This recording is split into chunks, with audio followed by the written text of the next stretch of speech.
En el episodio, capítulo de esta colección de entrevistas a los protagonistas de la educación en Canarias, vamos a entrevistar a distintas personas que tuvieron un importante protagonismo en lo que fue el movimiento de renovación pedagógica Tamonante. El mismo se creó a finales de los años 70, principios de los 80 y duró hasta hace muy poco.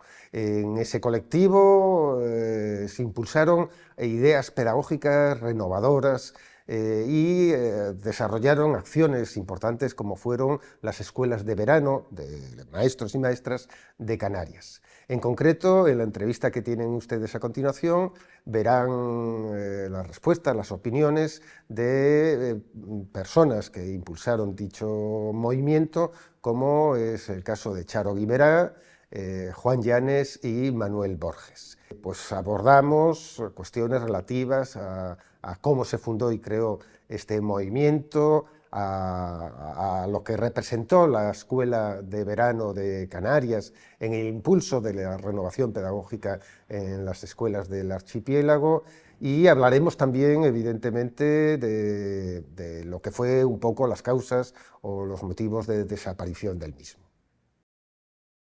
Era una respuesta política a la situación de la enseñanza, pedagógica, político-pedagógica, porque cuando terminamos magisterio, año 76, empezó un movimiento de escuela canaria para estudiar nosotros mismos contenidos canarios porque no sabíamos nada. Empiezan los movimientos en la península, Escola d'Estiu, Rosa Sensat, Adarra en el País Vasco. Empieza un movimiento por ahí que nos llega a Canarias, porque aquí estuvo Fabricio Caivano, fundador de Cuadernos de Pedagogía, en la primera semana de la educación en Canarias, yo tercero de magisterio. Empezó la necesidad de estar, a la vez que una necesidad sindical, porque Tamonante nació casi a la par del sindicato de enseñanza, trabajadores de la enseñanza del país canario, y aparece Tamonante también casi por los mismos miembros, estábamos en los dos sectores. Era una necesidad absoluta de formación, empieza Tamonante, y a crear colectivos. Nos fuimos, nosotros los de Freinet estuvimos en Granada en el 75, en Granada, aprendiendo del movimiento cooperativo de la Escuela Popular, que sí se llama el movimiento en la península. O sea, Tamonante nació por una necesidad absoluta de formación en contenidos canarios y en formación didáctica, porque como dice Juan, no teníamos ni idea de nada, nada. Yo creo que efectivamente tienen un carácter político, que es un elemento diferencial, porque ¿recuerdas el boom que hubo aquí de asociaciones de profesores de matemáticas de no sé qué, de no sé cuánto, de no sé cuánto? Esos no hacen planteamientos políticos, no cuestionan el sistema. Eso es lo que hacen, un planteamiento meramente metodológico de cómo mejorar la escuela, que en el fondo es un planteamiento político también, pero no lo hacen explícito. Yo creo que eso es un rasgo importante, ¿no?, de los movimientos, pero sobre todo porque está muy pegado a la práctica, porque los profesores iban allí a llevar su experiencia, Manolo lo dijo, entre iguales, que después la Consejería de Educación descubrió los grupos estables, los grupos de centro y no sé qué, que hicieran proyectos, y ya, como pasa casi todas las cosas en educación, llevaban descubierto muchos años antes. Recuperando un poco la memoria, recuerdo que había, bueno, Juan, la tesis doctoral de Juan, yo creo que es de lo donde hay que beber obligatoriamente para entender la renovación pedagógica en Canarias, y repasándola estos días, hay un listado que yo lo saqué de tu tesis doctoral o de algún elemento que tú barajaste y había 66 colectivos, algunos subcolectivos, porque por ejemplo nosotros en el colectivo Freinet nos dividíamos, pero estábamos a lo mejor 30 o 40 personas y nos dividíamos por colectivos que era pues, el de lectoescritura, y a lo mejor había 6 o 7 O locales personas. también. O locales del La norte. Orotava, Freiné de la Orotava, Sí, sí, sí. del Exacto. ciclo medio, cosas de esas. Después Ciclo había, medio, yo qué ¿verdad? sé, colectivos que destacaban el grupo traquítico de Antonio. Fonolítico, traquítico, Es fonolítico. verdad. Sí, Exacto, sí, sí, sí, se llama. que se dedicaba más a aspectos geológicos O el juego del o palo, por ejemplo. ambientales. Un colectivo del juego del palo también Sí, existió. o el grupo Del- Del Banot. juego del palo, de Ah, sí, otro de sí. educación El física, grupo Banot. Banot de educación Sí, física fue bueno, muy, La verdad que es yo espectacular. qué sé, muchísimo. Las escuelas de verano eran fundamentalmente lugares de encuentro del profesorado, con el objetivo era formarse, pero también había objetivos de compartir vivencias y de compartir buenos ratos, ¿no? Incluso ahora estamos acostumbrados a viajar, pero antes ir a Gran Canaria pues era más aventura que ahora. Y cuando se celebraba, porque se celebraban de forma alternativa, un año en Tenerife y otro año en Gran Canaria, pues yo sé que para mucha gente era una fiesta. Yo recuerdo un viaje en barco en que se iba cantando, tocando tambores por los de las chácaras, no sé, era una fiesta en el barco ir a Gran Canaria. Y me supongo que para la gente de Gran Canaria o de otras islas venir aquí, pues también tendría ese... eh, las ponencias, la mayoría las hacía el profesor, esa formación entre iguales, y se traía pues yo recuerdo traer a Francesco Tonucci, o no sé, ahora tendría que ver, se traía gente con cierto renombre en la pedagogía estatal, y algunos de fuera como Tonucci. Cada colectivo decía, aprovechaba la escuela de verano para difundirse o darse a conocer. Entonces, como era una coordinadora de colectivos, cada colectivo decía, pues queremos dar una charla o un taller o una ponencia, una conferencia de tal tema. Y vamos cuadrando unas semanas de actividades de lunes hasta domingo. Y algunos decían, vamos a traer a un ponente, ¿qué tal? Y eso se pagaba con los propios asistentes. Después ya empezamos a tener subvenciones. Pero los contenidos eran reales, salían de los propios colectivos. Nosotros de Freiné hacíamos lectoescritura casi siempre porque todo el mundo nos demandaba cómo enseñar a leer y escribir por el método global natural que era el que empleábamos. Entonces salía de nosotros mismos toda la semana y cuadraba. Luego teníamos actividades lúdicas. Y siempre había los títeres, el dragón que salía por la Universidad Laboral, nacíamos mucho aquí en Tenerife y en Tafira, en Gran Canaria, cosas de expresión corporal, el cuerpo, ¿de acuerdo? El movimiento del cuerpo. Y salíamos hasta la calle. La última escuela de verano se hizo una batucada por toda la calle, por toda la laguna, las calles más céntricas. Salíamos a la sociedad, que se nos viera que estábamos felices y alegres de esas escuelas de verano. Y además aprendíamos. Muchísimo, aprendíamos. Luego llegó el momento de ir a la península y participar con los MRP, que también mandamos un representante de aquí para allá. Teníamos reuniones en Madrid subvencionadas por la Consejería de Educación, pero eso ya no es escuela de verano. Había una necesidad objetiva de renovarse, de entrar en contacto con pedagogías distintas de la tradicional, y ese vacío lo aprovechó la escuela de verano, ¿no? Y a partir del año 82, el ministro Maravall asiste al encuentro estatal de movimientos de renovación pedagógica que se celebra en Salamanca. Entonces allí propone que los MRP deberían liderar el cambio educativo en el Estado español. Y entonces les propone a los MRP que organicen un congreso, que el ministerio lo paga. Y efectivamente en el año 83 se hace el primer congreso estatal de movimientos de renovación pedagógica, y como el movimiento Rosa Sensat era el más antiguo, por eso se hizo, y de mayor tradición, Yo estuve en se ese. hizo en Yo Barcelona. estuve en ese congreso, Estuviste en el primero, Barcelona. Sí, con Marta Mata, que nos dio una Sí. charla también muy sí. buena.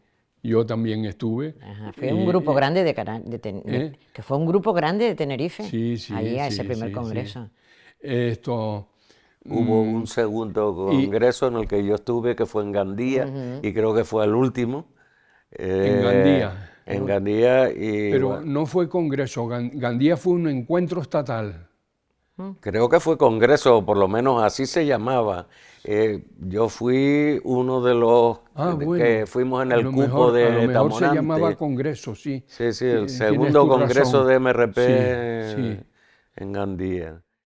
Yo Adelante. diría que se fue muy crítico con los primeros gobiernos de Canarias, porque, no sé, porque no eran nacionalistas también, puede ser. O sea, el nacionalismo a nivel sindical, a nivel político, condicionó, o sea, eso no quiere decir que quienes se acercaran a las escuelas de verano, o los usuarios, entre comillas, del movimiento de renovación pedagógico, tuvieran que ser gente políticamente adscrita a organizaciones nacionalistas, pero sí en la organización predominaba gente de sindicatos o de organizaciones políticas con tintes nacionalistas, ¿no? Hay un hecho que es relevante, que es la aparición de Natura y Cultura, de Pedro Hernández. Ese fue, o sea, tú coges ese libro y dices tú, coño, pues está bien, un libro de divulgación y tal, de la cultura canaria, lo abarca todo, literatura, en un solo libro. Pues tuvo una importancia enorme, porque era el primer texto donde se hablaba de las cosas de aquí con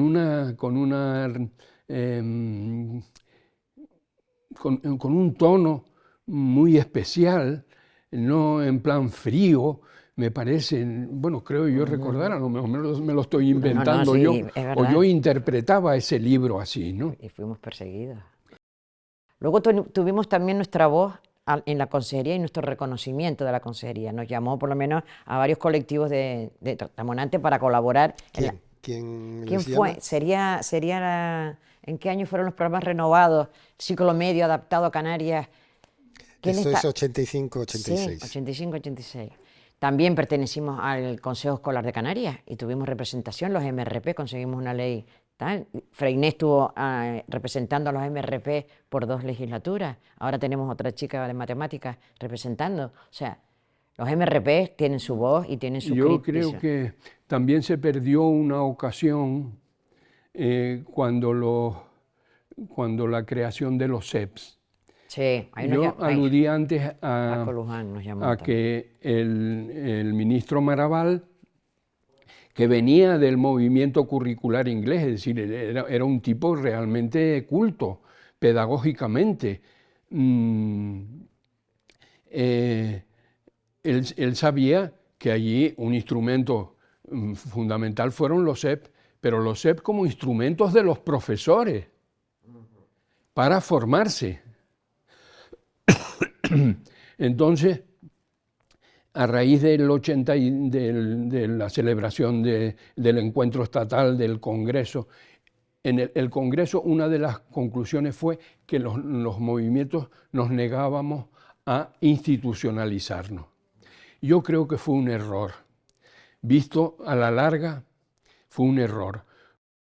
Yo recuerdo los últimos años de Tamonante, en las escuelas de verano últimas, tuvimos una cantidad de dificultades terribles para abrir una cuenta bancaria, pero dificultades enormes como movimiento asociativo, cosa que antes era sencilla. O sea, si no disponías de gente liberada para aguantar esa estructura, luego, pues todo lo que es la publicidad, el diseño de la cartelería, la difusión de las actividades, todo eso unido al contexto, como decía Juan, que es otra época, hizo que poco a poco mantener un MRP fuera muy, muy complicado, y luego, como en otras facetas de la vida, la gente que lo mantenía eran los que teníamos una edad ya avanzada y no entraba, era muy difícil captar a gente joven, no para ir a formarse, sino para aguantar la estructura organizativa, ¿no? Porque la motivación era escasa, ¿no? Paralelamente, la Consejería de Educación apoyó indirectamente a los colectivos de formación, porque sacaba convocatorias para los colectivos. Y entonces la gente presentaba proyectos y recibía un dinero. Entonces mucha gente ya se fue de Tamonante porque ya estaban por ahí en la línea esa. Empiezan algunos al mes sesiones de formación en horario lectivo, ya estaba cubierto. Los CEP daban títulos que te pedían después para seguir promocionando, porque ya los directores tenían con títulos. Fueron muchos factores Claro, lo que tal. Y los títulos que daba el MRP no valían. no servían para nada. O sea que... Exacto. A la vez citaban, yo que estuve hasta el final, citabas a los colectivos para decir, bueno, ¿qué queremos hacer? Vamos a hacer. No se presentaban ya. Yo creo que los presupuestos básicos de lo que es una educación progresista, eso sigue siendo válido y lo será mientras exista una escuela tradicionalista, racionalista, idealista, como quieras llamarla, ¿no? La escuela tradicional. Yo creo que sí ha merecido la pena y ha quedado. A mí el miedo que me da ahora es lo que no ha quedado o lo que se va perdiendo, que más que las cuestiones de formas de aprendizaje, de partir del alumnado, que parece ser que, bueno, en mayor o menor grado, en algunos lugares más y en otros menos, pero yo temo que algunos otros aspectos más ligados a lo ideológico, como puede ser la participación democrática del alumnado, de la familia, de los distintos componentes de las comunidades educativas, desgraciadamente me da miedo, se está perdiendo. Y hay actitudes autoritarias de equipos directivos que antes no las hubiéramos permitido desde los claustros, y sin embargo hoy la respuesta es el silencio y el aguantarse. Y eso, tal como tenemos la sociedad, por lo menos española actual, española y mundial, ¿no? De autoritarismo, a mí me da miedo que eso no es que no quede, es que se ha perdido y no sé de qué forma se podría recuperar. Teníamos también en Tamonante unas tablas reivindicativas de política educativa, que también coordinadas con la península y tal, pero en Canarias en concreto quedan pendientes dos grandes cosas. Bueno, a nivel de MRP supongo que también, y es del 0 a 3 años, que lo reivindicábamos siempre, política gratuita y una política educativa de 0 a 3, y los consejos escolares paritarios. Seguimos siendo entre el profesorado y eso mayoría que las familias en cuanto a número de composición de miembros. Eso lo reivindicábamos entonces y todavía se tiene que mantener. Lo que pasa es que los MRP, no sé, yo participé en algunos encuentros estatales de MRP con la escuela gallega, el no al cierre de las unitarias coordinados con todo el Estado. Conseguimos bastantes cosas. Yo creo que esa plataforma sigue existiendo, porque se sigue hablando de la España abandonada, ¿no? Como se diga. Entonces, yo creo que los MRP, en alguna manera, por ejemplo, nosotros, el colectivo Freinet, sigue existiendo, nos seguimos reuniendo. Tenemos miembros jubilados, correcto, y miembros que están en activo, con lo cual no abandonamos a esta gente. La que está representando el Consejo Escolar de Canarias ahora, MRP, es de matemáticas, está en activo, está con Valbuena. O sea, se siguen manteniendo, quizás ahora no se ven tanto, no hay escuelas de verano, no estamos en las redes de ellos tampoco, bueno, aunque nosotros Freinet ha colaborado con la universidad, con Ana Vega, con la formación de los alumnos. En fin, yo creo que esto es un camino que nosotros aportamos nuestro granito, pero que vendrán otros aportando más, creo yo que sí.